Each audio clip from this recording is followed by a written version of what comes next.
Salam sejahtera untuk kita semua. Koneksi antar materi, kesimpulan, dan refleksi modul 1.1. Kesimpulan dan refleksi pemikiran Ki Hajar Dewantara. Bersama saya Melania Rizka Puspitasari, CGP Angkatan 11 dari SDN Karangbangun. Pendidikan dan pengajaran. Pengajaran adalah bagian dari pendidikan. Pengajaran adalah proses pendidikan dalam memberi ilmu untuk kecakapan hidup anak secara lahir dan batin. Sedangkan pendidikan pada hakikatnya adalah menuntun, memberi tuntunan terhadap segala kekuatan kodrat yang dimiliki anak agar ia mencapai keselamatan dan kebahagiaan setinggi-tingginya, baik sebagai manusia maupun sebagai anggota masyarakat. Pertanyaan yang pertama, apa yang Anda percaya tentang murid dan pembelajaran di kelas sebelum Anda mempelajari modul 1.1? Yang saya percaya tentang murid dan pembelajaran sebelum saya mempelajari modul 1.1 yaitu saya menerapkan pembelajaran yang bermuara pada kecerdasan akademik saja. Pembelajaran saya bukan pembelajaran diferensial sehingga tidak menampung cara belajar dan kompetensi siswa. Pembelajaran juga masih berpusat pada guru. Jadi di kelas saya hanya menerapkan satu pembelajaran saja tanpa memperhatikan aspek keterampilan murid yang lain. Yang kedua, pembelajaran masih berpusat pada guru. Pembelajaran masih bersifat menghafal, jadi kurang memperhatikan esensi dari materi, tetapi siswa hanya saya tuntut untuk menghafal. Aturan berasal dari guru dan ada sanksi jika melanggar. Jadi aturan bukan disepakati bersama tetapi berasal dari guru.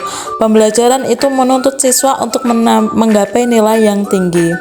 Pertanyaan yang kedua, apa yang berubah dari pemikiran atau perilaku Anda setelah mempelajari modul ini?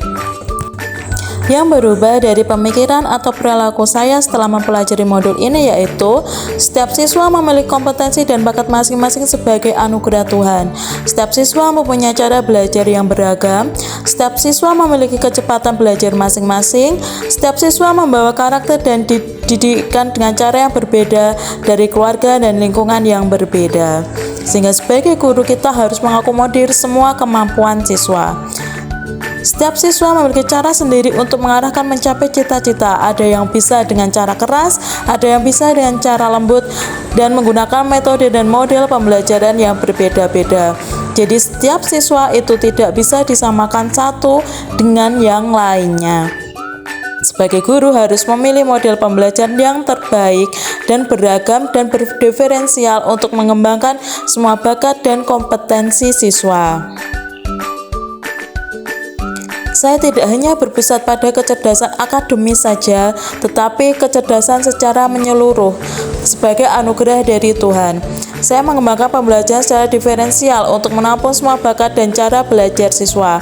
Jadi saya akan menerapkan pembelajaran yang tidak hanya pada akademis saja, tetapi juga memperhatikan kompetensi dan bakat siswa yang lain. Kodrat alam dan kodrat zaman itu tidak dapat dipisahkan dari pembelajaran. Yang dapat saya terapkan agar kelas saya mencerminkan pemikiran KHD yaitu pembelajaran itu menuntun, bukan menuntut. Merancang pembelajaran interaktif dan menyenangkan dan melibatkan murid sesuai metode student center. Menerapkan pembelajaran abad 21, berpikir kreatif, kritis, komunikasi, dan kolaborasi. Jadi saya akan menerapkan pembelajaran yang berpusat pada siswa, bukan berpusat pada guru.